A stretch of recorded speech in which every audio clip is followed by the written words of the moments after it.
So, good morning or good night, depending on where you are in the world. And welcome to another interview of the Shield Dude on a Couch. I'm your host, Hector. And today I'm joined by the band Great Falls.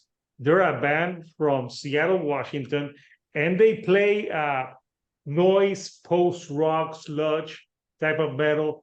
And we're here to talk about the new album that's coming on September the 15th.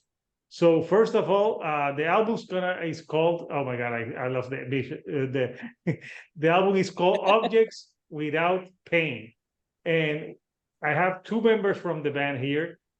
So guys, how are you tonight? I'm very well. Yourself? I'm pretty good. I'm great. I'm great. Thank you for asking. You Oh, look of course. you look to be the most comfortable of us. I envy your couch. Oh I yeah, knew it was coming. yes. Yes, when people say I say that's like people say, "Oh, you're really on a couch." Yeah, that's the like yeah, it needs to be the on Yeah, the couch, and yeah, this is a pretty comfortable couch. it So looks comfortable. so yeah, I listened to the album, and there's album where bands say like, "Oh, it's hard hitting and it's attack on the senses," and sometimes it's true, sometimes yeah, it can be, but yeah, this is an album that is pretty in your face, like almost all the time, but it's also kind of experimental in a way. So yeah, it's pretty interesting. So for the people that don't know the band, tell what you do in, your name and what you do in the band. Damien, do you wanna move your knee? Yeah, sure. You wanna move your knee or foot? There you Oh my go. God. And then tell people who you are. I'm the I'm micromanager. Damien. I'm beset upon. Yeah, my name's Damien Johnston. I sing and play guitar. I'm Shane Mailing. I play bass. Awesome. And obviously And we Nicholas Parks is the drummer, and he is yeah, not. and I read that he joined for when you were doing your last one, but this is the first album that he's on record. Yeah, we did put out an EP earlier this year, but it was sort of like not like kind of like it's on streaming, and we sold like 50 sort of like special copies of it, but that was the first release with him, but that was more of a just sort of like get something out to kind of show people that we have this new drummer, and this is like the first real kind of thing. I mean, That we was like we an brought him on. appetizer. Yeah, there you go. Exactly. I mean, we brought him. We asked him to initially join just to sort of record this record. So that we were able to get an appetizer out of him was also very fortuitous for us. Yeah, plus if there's only 50 copies, the people that have it, that's a collector's. That's Uh, yeah. yeah, there's only 50 of them, so the people that have them, they need to keep them safe so they can Yeah. have it. Like you never Yeah. know, years Put them in from their now. safe.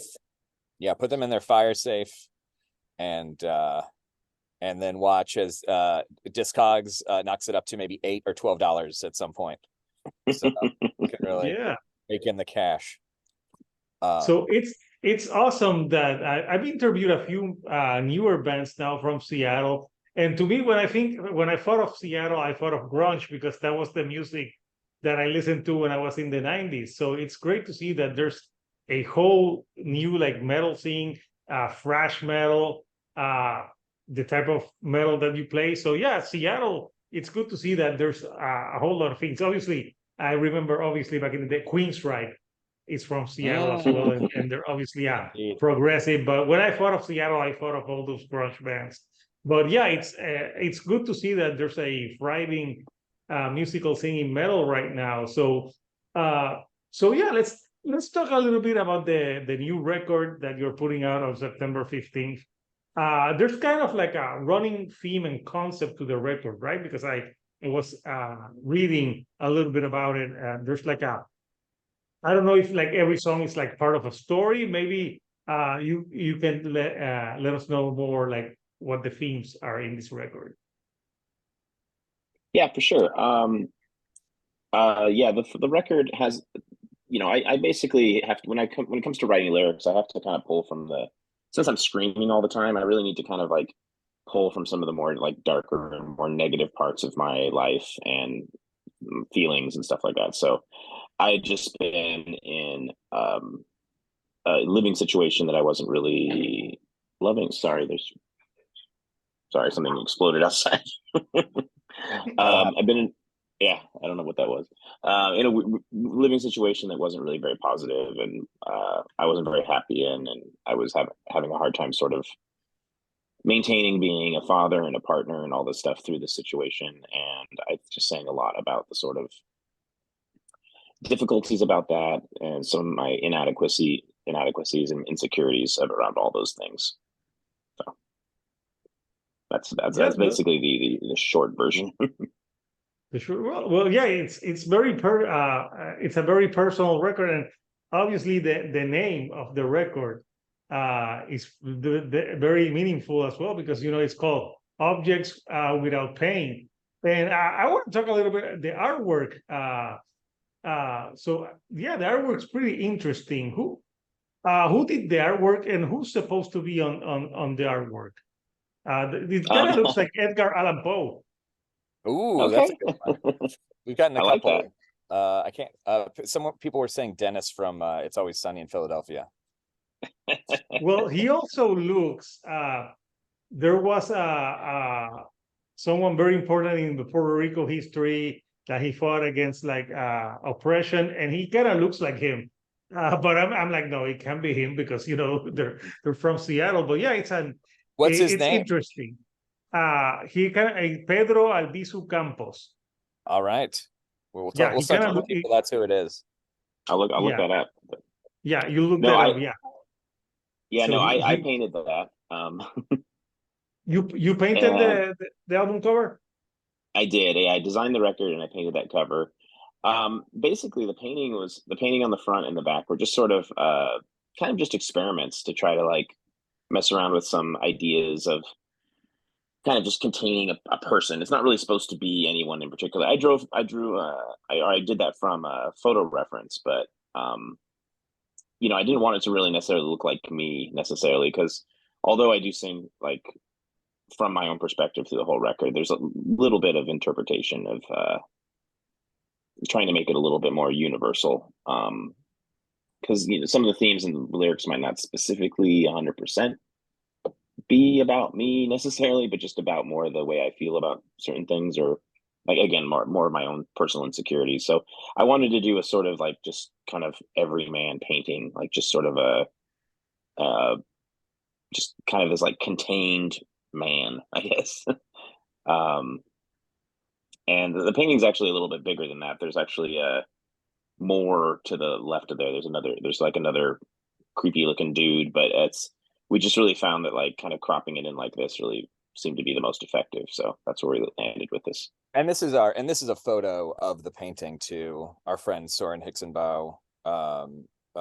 We brought it to him, and the what's on the back too, and he just took a bunch of photos, and we just sort of like found that crop that we thought was kind of the best. So yeah, no, it looks interesting. I don't know what's on the back. I haven't seen the back, but yeah, it really looks interesting. But yeah, you'll Google, because when I saw the album cover, I thought of the person that I mentioned to you, and also a little bit of Edgar Allan Poe. But yeah, you know what? I'm gonna Google the picture of the guy that I'm talking to you, and I'll show it later on in the interview. Please. So we can analyze. So the good thing is he's not alive, so he's not gonna sue you.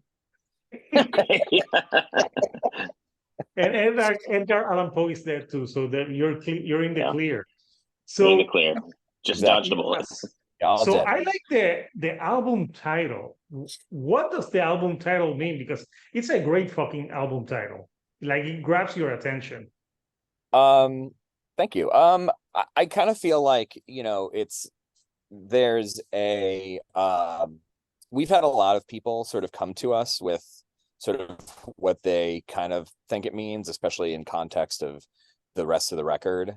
And, I think that while, Demien is very open and raw and straightforward with a lot of his lyrics, However, that title kind of came up. It came up with sort of like a lot of just kind of conversations about the album, and if I remember correctly, it never really came out of anything specific. Like, I think that there were sort of various kind of things we were sort of attaching to it at one point, but I think kind of towards the, sort of deciding to go with it, it felt, and it felt, a little kind of open for interpretation. And, and of course we thought it looked nice and sounded nice. And again, I think just because people have kind of talked to us about how they sort of have their own opinion on what they think it means and how it relates to everything. We're not trying to be like cryptic or anything. It really is more of a, like, we don't have like a complete set. Oh, sorry about the dog there. We don't have a completely satisfactory like explanation as to like the totality of its meaning, but we do, think it's very representative, if that makes sense. What do you think? It's an album title that makes you think. Oh, what do I think the album means? The album title? Yeah. Well, interpreting of what Demien has said, about the album and about the, the themes being about some personal things. I'm guessing objects in painting may be like different situations. Objects could be people, could be like situations, and yeah, that's I'm trying to interpret it because but it's a great title, but yeah. And Damien, I love your shirt. Oh, Death is coming thanks, in trash. That's a great shirt. Yeah. But yeah, I think that's what it means. Well, that works for me. Yeah. It's very open for interpretation. Yeah, but we're glad that we're glad that it has sort of been a successful record title, because you don't really want to come out with a title that you think is good and then everyone's just we had a record called The Fever Shed, which we thought was pretty straightforward and was very much related to the themes of the record. And we thought, the term is like it's a Canadian term for like a plague house. Mm-hmm. And like a place where people are kept like quarantined, and which was had a lot to do with sort of the themes of the record. And we just thought, it's a shed, it's a fever shed, blah blah blah. And then we had a lot of people kind of think it was like shedding a fever, like getting rid of it. And we're just like, well, that title doesn't even work. Like, now people are like, so it's like a good thing. Well, like, at least you didn't name the album Lulu. Hey, we're not broken up yet, so we still have a chance. That's a good, So I found a picture of the person I was talking about. So you guys tell me. It looks like him, right? That is a very like representative pose. So it was this pose, right? It wasn't just like random photos. Yeah. So when I saw the album cover, I thought of this picture of this person from Puerto Rico who fought for civil rights here. Very important person in Puerto Rico. So but I'm like no, but it does look like him. Like if you let's just look at the cover again. The resemblance. Is like uncanny. The hair. I definitely see that. I can't remember exactly the photo I took it from. It was just like a random guy. I just really liked a random civil rights leader from Puerto Rico. No, he was just but he was like super happy dude, and I was like, well, okay, I got the happy away. So well, now if people ask you, you can say, no, we got it from someone that's from Puerto Rico. Exactly.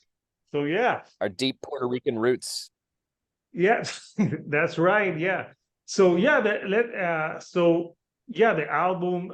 So it's coming out in a week, September the 15th. So for you, like, let's talk tracks. Like if you had to, there's always a track on the album that, let's say someone that hasn't listened to Great Falls, if you have to tell them this track is the most representative track for us on this record, which track would it be and why? And maybe like everyone can, like Demien can have an answer and Shane can have a different answer. I'll have to, just because I can't say the same one Demien says. So you go first, Demien. Okay. I would probably say it is the last single we just put out. What's it called? Ceilings Inch Closer. Yeah, Ceilings Inch Closer. It's just, as far as, it's kind of got a little bit of like all the things we do in it. It's got like fast parts, slow parts, like a little bit of some kind of clean moments with some sort of spacey noise and stuff behind it. Like there's just kind of, it's like a good little sampler of everything. Maybe it's not maybe like my absolute favorite song on the record. And it's a very hard song to play guitar and sing to at the same time. But it's I just feel like it would, if for someone who hadn't heard Great Falls, I think that would be a pretty decent introduction as to just kind of what the band sounds like and feels like. Cool. What about you, Shane? I mean, I would probably I mean, maybe the opening song, which is Dragged Home Alive. We sort of had an idea, like gestating for a long time, about wanting to start the record opposite of how we've started all the other records, which every other record has started like pretty either really noisy or like, you know, kind of within a few seconds you kind of know what you're dealing with. And we sort of just had this idea of starting a record where you kind of don't know exactly what the band is for as long as we could kind of like hold it out for while still being compelling. And while I think that song, you know, while you do kind of have to wait for a little bit to kind of get to, you know, like what you would kind of term like the most sort of like Great Falls sound, you know, I think we kind of run through, if maybe not the most representative of the band itself as far as like our career, it's probably the most representative of, I think, the album itself, where it's sort of like, oh, we're gonna kind of do some of this stuff, and you're gonna hear a little bit of this stuff, and you know, we're gonna try this, and you know, there's some of that. So you know, it's pretty long. It's like, you know, 9 minutes or something, and it's like a slow burn song. Like yeah. I mean, we were sort of like, you know, I think so much of the so many of the past records, we've been really impatient about the first song. You know, we want to like get in there, you know, like don't make people wait. Like, you know, you want people to know what kind of band they're listening to, like immediately. And this time we were like, well, let's push that off as long as we can. But with that said, you know, I think once it sort of like becomes like sort of the fully fledged song, you know, I feel it goes a lot of places, and it, you know, in the same way that the Ceilings Inch Closer, you know, kind of exhibits a lot of things that we kind of do. You know, I think that song is just like, you know, it has like some of our, you know, times where you kind of got to wait for something to happen. But then it has like, you know, some, you know, mathy parts and like, you know, pretty heavy sludgy parts, you know, so on and so forth. Just kind of, if you get all the way through that song, I'm pretty sure you're gonna like the record. And if you kind of turn it off at one point, so you did it so like the real fans, if you listen to the song, then you listen to the record. But yeah, it's a, you know, I get what you say. Like sometimes you want to get like a fast album opener, but yeah, you like having a 9-minute album opener. But there's a few bands in different genres in the last years that have done like ballsy stuff like that. For example, like I think like a year and a half, like 2 years ago, I think the band Periphery had an album opener of 18-minute song to open an album, and that takes balls to have an album opener that's an 18-minute song. And this year, obviously totally different music, but I love the band Seven Dust. Usually they have like a very like fast rocking song, and they started the album with a ballad. So that was like and you're thinking like, oh, that, but you know, Leigh John Witherspoon has a great voice. But yeah, it was weird. Like usually they have like a fast album opener, and they shows like something different. So, and you guys did the same. You picked like a longer song, obviously not an 18-minute song that would be pushing it, but yeah, but yeah, it's different when for you guys. Like, how important is the song placing on an album? Because I know, yeah, it's very important. Yeah. I mean, I'm like horrifyingly obsessive about it. So, I have like, I don't know. Damien, do you want to describe? I don't know how to put my like feeling about one thing. I mean, you're very thoughtful about the placement, and it's Thank you. Yeah, we usually, by the time we started recording, we usually have a pretty good idea of where we think songs are going to land on the record. But there is always that song that you record that kind of surprises you and, you know, lets you know that, hey, I'm not the last song on the record. But this one, I think we had this pretty like laid out before we got into recording. It was pretty locked in pretty early on. But yeah, we definitely like agonize over the placement of songs, and Shane spends a lot of time like kind of working on the incidentals and the sort of segues between songs. Really want the whole record to kind of, like, once we get these collection of songs, we kind of listen to them and kind of put them together. We kind of get a sense of what each song is like. We spend a lot of time thinking like how the record is going to move, and Shane will just spend like weeks coming up with like the best way for the entire record to move as like almost one entire song, like start to finish. And I always love watching that happen, because he'll have these second guessing himself and ask me like, is this crazy? What if we did this? And I was like, oh, let's try it. And, you know, we'll kind of put together our demos and listen to them. We're like, yeah, it's okay. Or sometimes be like, no, I think you're right the first time. So yeah, he definitely obsesses over the sort of the pacing and the feel of each song, how they move together. And I love being part of that. I just think that like in a time where, you know, now that we're in a time where people either listen to Spotify or they listen to vinyl, mostly, you know, it's like, I mean, the amount of times that I, you know, put on a record on streaming and get through the whole thing, I think is not super common, because I, you know, tend to get distracted. I'm like, oh, this reminds me of another song, I'll go listen to that, you know.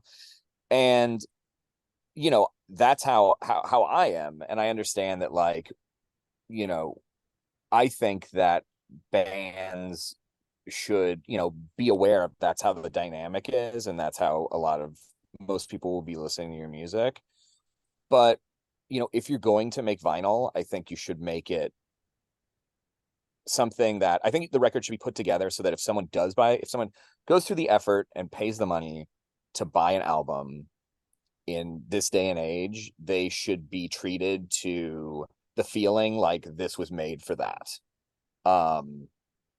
Because we're never going to be a singles band. You know, we may put out a few songs before the record, but, you know, we're never going to be the one hit band. You know, I think that, you know, yeah, no, your music is not like a single type of band. No, yeah, I agree. Yeah, there's not going to be the radio hit, you know. So like, so if you know, this is a double LP, it's like, if people are going to spend the money and go through the hassle of all of that, I think that they should be able to enjoy the record as though the album was sort of made with that in mind for them.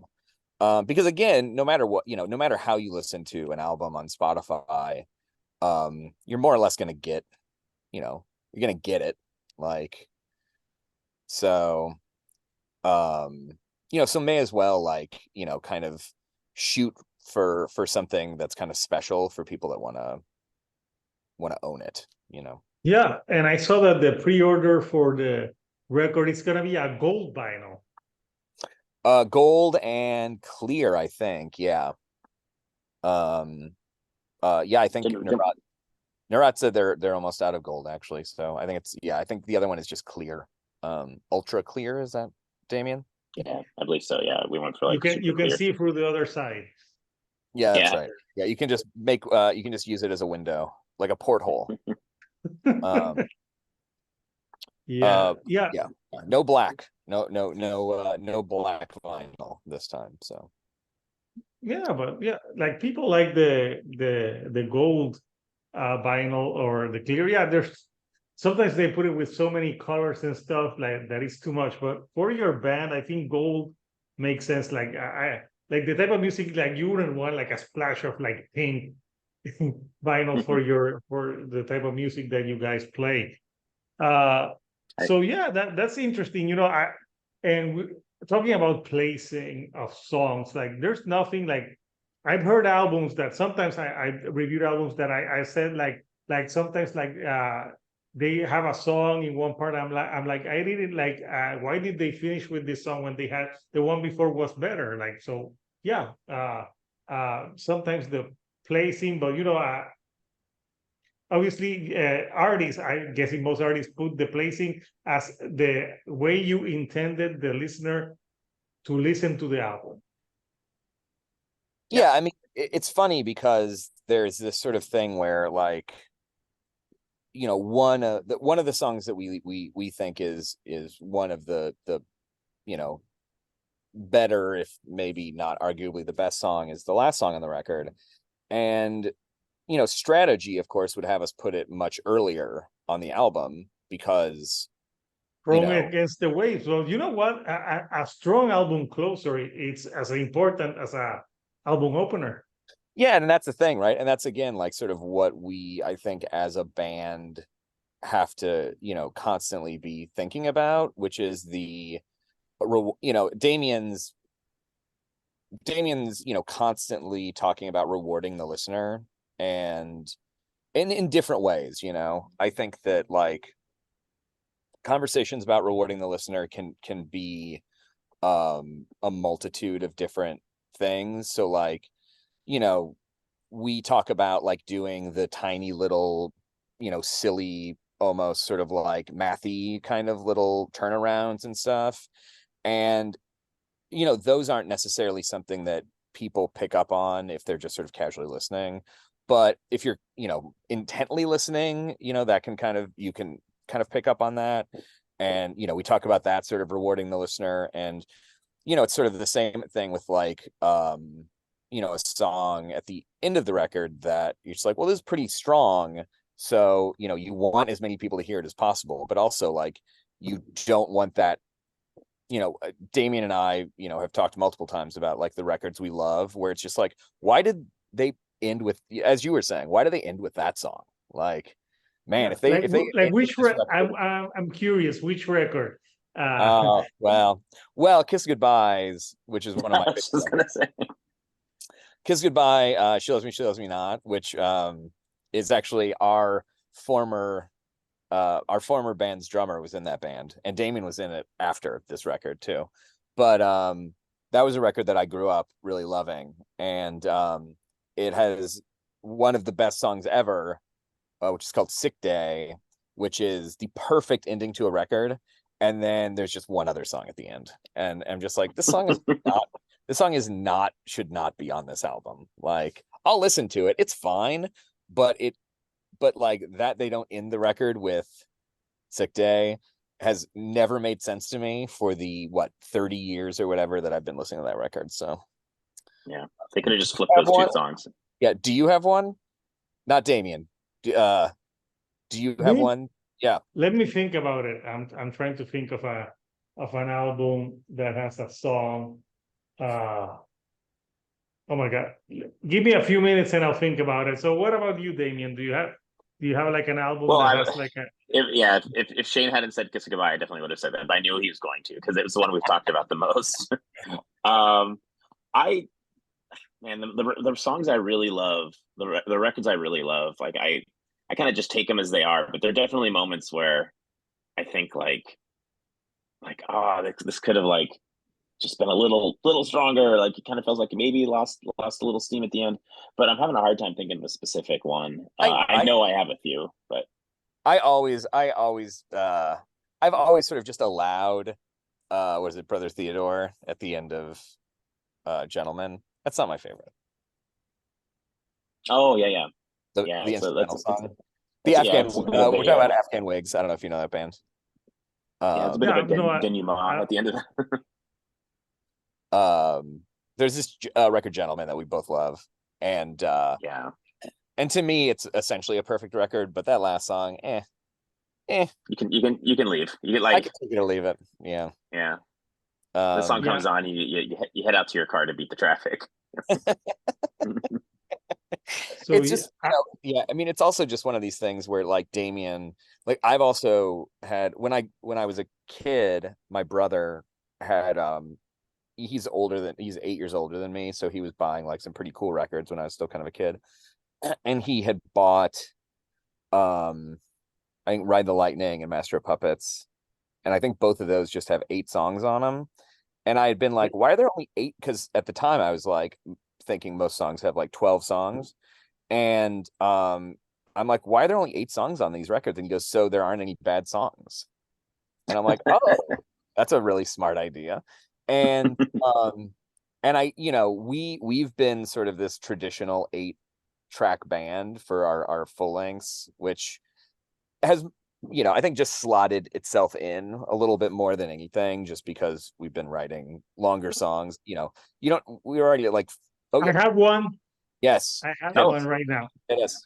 Kill 'Em All by Metallica. It ends with Metal Militia. And before that, you have Seek and Destroy. Like, there you go. Seek and Destroy should have been the album closer there. Exactly. How many times is Metallica still playing Seek and Destroy? All the time. How many times is Metallica they playing end Metal concerts Militia? all the time Fucking with never. that track. And when do they play Metal Militia? Never, because that song sucks. I probably say, yeah. There you go. It's like, see, and they learned, right? After that record, they started doing 8 songs because they're like, we can't put this dog shit right on the end. It's gonna be terrible. and they had some amazing album closers, like on Injustice for All. They had Dyer's Eve, the Call of Cthulhu in Ride the Lightning. But Metal Militia doesn't make sense as an album closer. So I was thinking hard, and I'm like, oh, I got one. Yeah, I mean, because you have like the great song before in Seek and Destroy, and Metal, and that other song that I've never heard of them playing that song. Even the name is terrible. Yeah, not a good name. It's a very corny name. That's like very corny. That's like a Manowar song. So I mean, I think we're pretty big on. I mean, we could have trimmed some older songs. I mean, we're constantly thinking about like where to trim and how to like keep as albums to sort of like as minimal amount as how long should a record be. I mean, to us it should be like sort of as short as possible, and that's pretty that seems disingenuous because this record is almost fucking an hour, but like also to be fair, 3 of those songs are like over a half hour, so we can only do something. We recorded 13 songs when we recorded the record too. So there's 8 on the record, but we did record 13, and so the magic number is 8. So 8. You have 4. 8 is the the magic. I also really love side A and B having 4 and side C and D having 4. I like the symmetry. It does make sense. So the album really, it's pretty interesting, and it has a lot of like changes in tone, and sometimes it's aggressive, but sometimes, like you said, you have more beautiful, clean vocals. So so I know you're putting out the album September the 15th. What are the plans now that you put out this record? Are you doing some touring, album release party? Yeah, we're doing we're flying out to the East Coast about a little less than a month from now, actually, and we're gonna do like 11 days on the East Coast and then get back, and then our drummer lives outside Portland, so we're gonna do like a record release weekend and play a record release show in Portland and then a record release show in Seattle. So, and then after that, I mean, I think our plan is just to sort of start writing again. So yeah, we got a couple songs written right now, and hopefully we just got 6 more we got to do. yeah, then 6 more, and then we're done. Boom, boom. Awesome. So yeah, before I let you guys go, let's see the final question. Like, we talk a lot about metal and stuff, and obviously bad ending songs, but like besides metal, like is there what hobby you have that maybe people would not figure that would be something that you're into? A hobby? Yeah. Damien, what are you in? I mean, I do a lot of printing. I used to teach letterpress. You're good at letterpress. Yeah, so I do. I did some teaching. Designer by trade, but I play a lot of video games, and Pretty cool. I don't know. Yeah, we read a lot. I A lot of haven't comics in played a my life. video game since I became a father. So Oh man, it's been a I while. What video game are you playing right now? I played Like Destiny, recently? Destiny 2 a lot.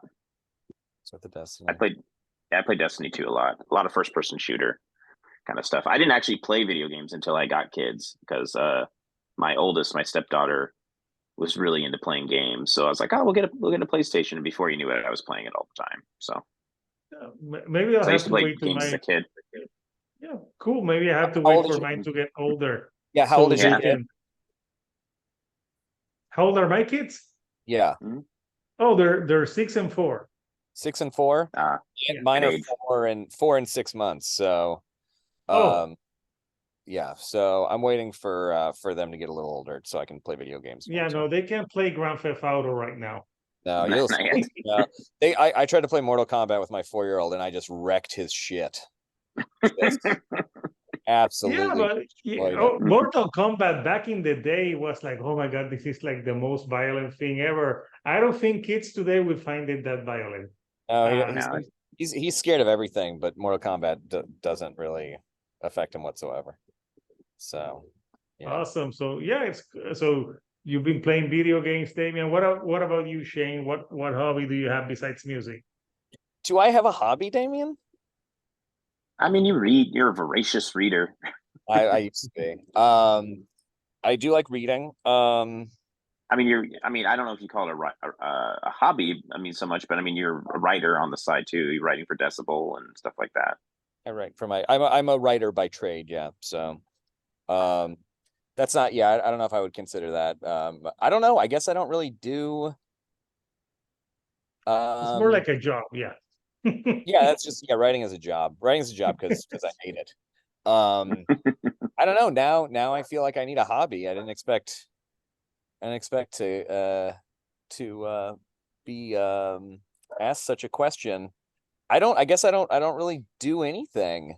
I feel I'm bumming you out here. Yeah, maybe I should I mean, the obvious answer is that our bands are our hobbies, but it feels like that is true. it feels slight to call them a hobby just because It's most people call it a hobby. Yeah, it's way too expensive for a hobby. Yeah, I don't I don't yes, I mean I mean definitely if people don't really, I'm not much of a I'm in a band guy. I don't have social media, so like I don't really promote, like I'm not, you don't really go to my Instagram and like see me promoting my band or anything, because I don't have one. But so really, I mean, I think most people I know would consider the band my hobby, because they're just like, oh, you're in a band? That seems quaint. And I'm just like, that's pretty much what it is. But it also ruins my life and has for many, many years. Awesome. So yeah, so what can you obviously you're doing some shows, you're recording, you already have new stuff for new material. What can we expect from that new material? Is it gonna be very different from what you're going to release now, or is it gonna have like differences? I don't think we have like very set goals when it comes to writing like something different or anything. We don't usually, I think, go in with a kind of a set plan like that. Definitely, this is the first time where Nick is going to be sort of like ground zero with an album, because he came in pretty late on the last one. I mean, he helped, transform the album, but most of the songwriting, or lion's share of the songwriting had been done without him. So his abilities and his like drumming personality, I think, are going to profoundly shape sort of how we do the next record. But not, I think we'll be as surprised as you are how it turns out. We're just kind of along for the ride at the moment. We do have a couple more releases coming out of new songs between now and then, but they're all from recent recording sessions. We did record 4 weeks ago, something like that. We recorded 2 new songs. But awesome. But I think it's good to have a band that can be unpredictable and you don't know where it's going with the sound. So that keeps it interesting. So Demien and Shane, I want to thank you for taking some time of your evening to talk with me. Sorry, can I ask you a question? How's the Puerto Rico music scene? The Puerto Rico music scene, we have a thriving metal scene. We have thrash bands, we have doom stoner metal bands, we have pop punk, we have shoegaze bands. So we have a lot of like bands here in Puerto Rico. They don't get played on the radio, but we do have a great metal scene, and we have metal bands that come here and play. So it's a cool metal scene here. So so you have bands that come from America not America, but from the mainland to tour Puerto Rico. We had recently there's a band that played like 2 weeks ago, Cloak. They're a black metal band from Atlanta, and in February, Uwada. They're from Portland, I think. They played here in Puerto Rico. And I know them. Yeah, of course. How many shows can you? I know the music, but if they pass along to me, I wouldn't know because they wear masks. There you go. So I wouldn't know who they are. But sure. we have bands playing here. So How many shows can a band play if they tour Puerto Rico? Well, usually the bands that come here, they play like one show in the capital city, and people will drive there because we have a metal scene, but it's not like metal is not the number one music here. This is the birthplace of reggaeton and we have Latin music. So but we do have metal bands here and different types of metal. So there's a few cool ones that maybe offline I'll give you names so you guys can check them out. Please do. Please. So thank you so much. Yeah, of course. So people, Great Falls album is coming out on September the 15th. So I'll put the link so you can pre-order it and get that. Well, if the gold vinyl is out, then you just have to get the clear vinyl. And sorry. Get that and listen clear to like some your tears. The what? the clear like your tears. Yeah. Clear like the tears from the people that didn't get the gold one. Exactly. So until next time, people, this is Hector, the Shield Dude on a couch, and I'll see you all right here on the couch. Thank you and good night.